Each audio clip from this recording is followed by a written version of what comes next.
سوال: اگر روزے کے دوران گفتگو کرتے ہوئے تھوک سے ہونٹ تر ہو جائیں اور روزہ دار اس کو نگل لے تو روزے کا کیا حکم ہوگا؟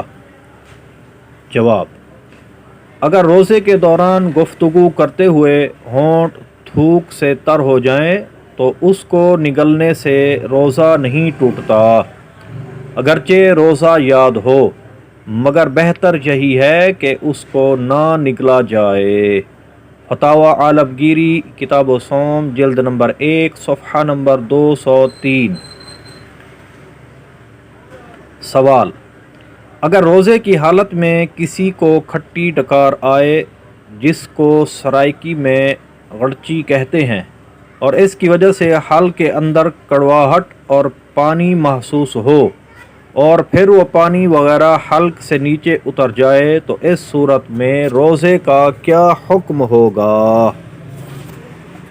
جواب: کھٹی ڈکار آنے سے روزہ نہیں ٹوٹتا، اگرچہ ڈکار آنے سے پانی حلق تک آ جائے اور واپس بھی لوٹ جائے، جیسا کہ روزے کی حالت میں منہ بھر سے کم قے آنے اور واپس چلی جانے کی صورت میں روزہ نہیں ٹوٹتا۔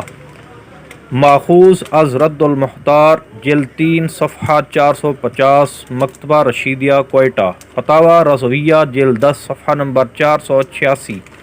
بہار شریعت جلد 1 حصہ پنجم صفحہ نمبر 998 مکتبۃ المدینہ کراچی۔ صلو علی الحبیب صلی اللہ تعالی علی محمد صلی اللہ علیہ وآلہ وسلم۔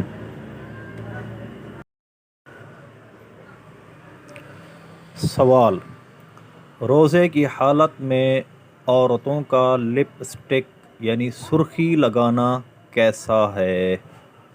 جواب: روزے کی حالت میں عورتیں لپ اسٹک لگا سکتی ہیں، اس سے روزہ نہیں ٹوٹتا، البتہ جن عورتوں کو ہونٹوں پر زبان پھیرنے کی عادت ہو تو وہ روزے کی حالت میں لپ اسٹک لگانے سے گریز کریں، کیونکہ اس طرح کرنے سے اگر لپ اسٹک کا کوئی جز حلق سے نیچے اتر گیا تو روزہ ٹوٹ جائے گا۔